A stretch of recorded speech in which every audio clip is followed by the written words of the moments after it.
Hi hello friends, welcome to my channel Moni home care.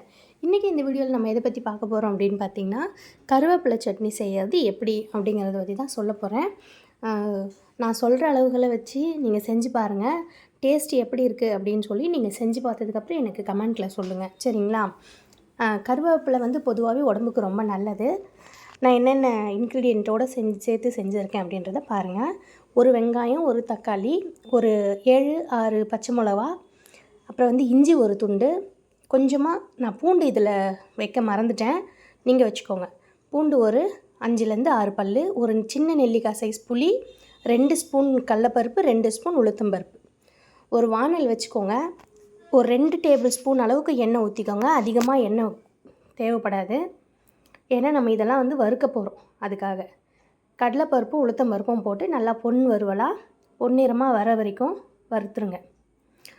இந்த கருவேப்பிலை சட்னி அப்படிங்கிறது நமக்கு பொதுவாகவே வந்து கருவேப்பிலை வந்து நம்ம வந்து நிறைய சாப்பிட்லாம். ரொம்ப நல்லது நமக்கு கருவேப்பிலையை வந்து நான் எப்போவுமே வேஸ்ட் பண்ணவே மாட்டேன். வீட்டில் நிறைய வாங்கிட்டு வந்தாங்க அப்படின்னா நான் வந்து தேவையானது சமையலுக்கு, குழம்புக்கு, அந்த மாதிரி தாளிக்க போடுறதுக்கு கொஞ்சமாக எடுத்துக்கிட்டு மிச்சம் என்ன பண்ணுவேன் அப்படின்னா அப்படியே டப்பாவில் போட்டு வச்சு 4 நாள், ஒரு வாரம் அந்த மாதிரி ஒன்ஸ் வந்து நான் வந்து கருவேப்பிலை சட்னி கண்டிப்பாக பண்ணிடுவேன். இது உடம்புக்கும் நமக்கு ரொம்ப நல்லது. நமக்கு வந்து ஹீமோக்ளோபின் வந்து நமக்கு நல்ல ஒரு பூஸ்டராக இருக்கும் இந்த கருவேப்பிலை. அதே மாதிரி நமக்கு வந்து ஹேர் க்ரோத்துக்கும் ரொம்ப ரொம்ப நல்லது. நமக்கு உடம்புக்கு ரொம்ப நல்லது இந்த கருவேப்பிலை சட்னி. அதனால் நீங்கள் வாரத்துக்கு ஒரு முறை செஞ்சு சாப்பிட்றது ரொம்ப நல்லது. இதுக்கப்புறம் பார்த்திங்கன்னா பச்சை மிளகா போட்டு நம்ம நல்லா வதக்கிக்கணும், சரிங்களா? நமக்கு வந்து எவ்வளோக்கு எவ்வளோ நம்ம வந்து இன்டேக் எடுத்துக்கிறோமோ அவ்வளோக்கு அவ்வளோ நமக்கு வந்து முடிக்கு வந்து நம்ம வந்து இந்த எண்ணெய் தடவுறேன், அந்த எண்ணெய் தடவுறேன், எனக்கு முடியே வளரல, எனக்கு முடி கொட்டுது அப்படிங்கிறவங்களெலாம் விட இது மாதிரி சாப்பிடுங்க. சாப்பிட்ற பொருள் நம்ம நல்ல பொருளாக தேடி தேடி சாப்பிட்டோன்னு சொன்னால் நமக்கு நல்ல விதமாக எல்லாமே முடியெலாம் வந்து நமக்கு நல்லா இருக்கும். நம்ம ஹெல்த்துக்குமே ரொம்ப நல்லது இல்லையா? அதுக்கப்புறம் வந்து நீங்கள் ஒரு ஒரு பொருளாக சேர்த்து எல்லாமே வதக்கிக்கோங்க. இஞ்சி போட்டு வதக்கிக்கோங்க, பூண்டு போட்டுக்கோங்க, அப்புறம் வெங்காயம் போட்டுக்கோங்க. ஒரு வெங்காயம் தான், ஒரு வெங்காயம், ஒரு தக்காளி. இந்த வெங்காயம் தக்காளி சில பேர் போட மாட்டாங்க. எதுக்காக அப்படின்னு பார்த்தீங்கன்னா, கருவேப்பிலை சட்னிக்கு எதுக்கு வெங்காயம் தக்காளின்னு கேட்பாங்க. நீங்கள் வெங்காயம் தக்காளி போட்டு அரைச்சி செஞ்சு பாருங்கள், டேஸ்ட்டே டிஃப்ரெண்ட்டாக இருக்கும். சாப்பிடாதவங்க கூட கேட்டு வாங்கி சாப்பிடுவாங்க. இதெல்லாம் வதக்கும்போது நம்ம கொஞ்சமாக உப்பு சேர்த்துக்கணும், ஏன்னா இதெல்லாம் கொஞ்சம் சீக்கிரமாக வதங்கி வரும் நமக்கு. அதனால் நம்ம டேஸ்ட்டுக்கு ஏற்ற மாதிரி கொஞ்சமாக உப்பு போட்டு நம்ம வதக்கிக்கோங்க இதில், சரிங்களா? அதுக்கப்புறம் நீங்கள் அரைக்கும் போது நீங்கள் போட்டுக்கோங்க, தேவையான அளவு உப்பு போட்டுக்கோங்க. இப்போ வதங்கிறதுக்கு மட்டும் கொஞ்சமாக போட்டுக்கிறது நல்லது. சீக்கிரமாக நம்மளுக்கு வந்து வதங்கி கொடுக்கும்.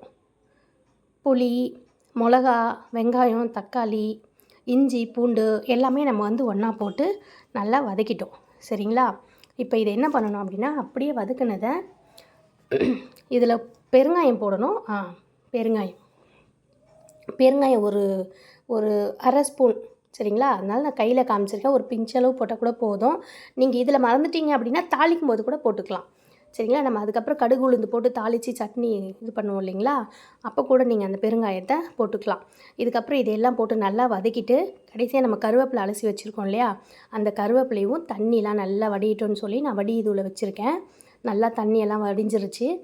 நீங்கள் அந்த அப்படியே வெங்காயம் தக்காளி கூடவே சேர்த்து அதையும் நல்லா வதக்கிடுங்க. நல்லானா ரொம்ப வதக்கிடாதீங்க, சத்தெல்லாம் போயிடும். சும்மா ஒரு 2 பெரட்டினிங்கன்னா போதும். அந்த பச்சை வாசனை, அந்த இலையோட பச்சை வாசனை போகணும். அதனால் சும்மா ஒரு 2 வதக்கிக்கோங்க. நல்லா வதக்கிட்டு அதுக்கப்புறமா நல்லா ஆற வச்சுருங்க. தேங்காய் சேர்க்கணும் இதில், சரிங்களா? தேங்காய் சேர்த்து வதக்கிக்கோங்க. நான் வந்து அடுப்பு ஆஃப் பண்ணிட்டேன், அதனால் ஆன் பண்ணிவிட்டு திரும்பவும் போடுறேன். நான் ஆக்சுவலாக வந்து மறந்துட்டேன், ஃபஸ்ட்டே இன்க்ரீடியண்ட்டில் சொல்லியிருக்கணும், தேங்காய் மறந்துட்டேன். அதனால் ஃபைனலாக அதை போட்டுக்கலாம் நம்ம, சரிங்களா? தேங்காய் வந்து நீங்கள் ஒரு 2 பத்து அளவுக்கு எடுத்திங்கன்னா போதும், சரிங்களா? தேங்காய் வந்து நம்ம அதிகமாக சேர்க்குறதுனால, அதே மாதிரி தேங்காயும் நமக்கு நல்லது தான். தேங்காயும் நமக்கு நல்லது, ஹேருக்கு ரொம்ப நல்லது, நம்ம முடிக்கு. கருவேப்பிலை, தேங்காய் இதில் போட்டிருக்கேன் பாருங்கள். நம்ம எல்லா பொருளுமே நம்ம ஹெல்த்துக்கு ரொம்ப நல்லது தான், சரிங்களா? அதுக்கப்புறம் நம்ம இதெல்லாம் ஆற வச்சுட்டு அரைச்சி எடுத்துக்கணும். அரைச்சி எடுத்து ஒரு கொஞ்சமாக தேவையான அளவுக்கு தண்ணி ஊற்றி அரைச்சி எடுத்துக்கோங்க. அரைச்சி ஒரு பவுலுக்கு மாற்றிக்கோங்க, சரிங்களா? ரொம்ப நைஸாக அரைச்சிடாதீங்க.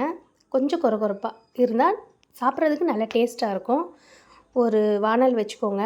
தாளிப்பு கரண்டி வச்சுக்கோங்க. ஒரே ஒரு 2 ஸ்பூன் எண்ணெய் விட்டுக்கோங்க. அது சீம்பால். என்னடா திடீர்னு என்னத்தையோ கொண்டு வந்து காட்டுறாளே அப்படின்னு நினைக்காதீங்க.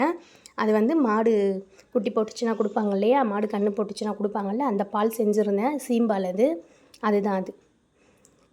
தாளிக்கிற கரண்டி வச்சு 2 ஸ்பூன் எண்ணெய் போட்டு கொஞ்சமாக கடுகு போட்டு சீரகம் போட்டு நீங்கள் அதை தாளித்து அந்த கருவேப்பிலை சட்னியில் சேர்த்துக்கோங்க. நம்ம கருவேப்பிலை சட்னி இப்போ ரெடி ஆயிடுச்சு. இப்போ வந்து சாப்பிட்டு பார்த்து டேஸ்ட் எப்படி இருக்குது அப்படின்னு சொல்கிறது மட்டும்தான். அதை நான் பண்ணிட்டேன். நீங்கள் செஞ்சு சாப்பிட்டு பார்த்துட்டு டேஸ்ட் எப்படி இருக்குன்னு சொல்லுங்கள்.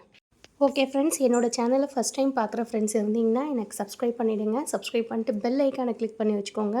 அதுக்கப்புறம் என்னோடய வீடியோஸை ஷேர் பண்ண, கமெண்ட் பண்ண மறந்துடாதீங்க. பாய்.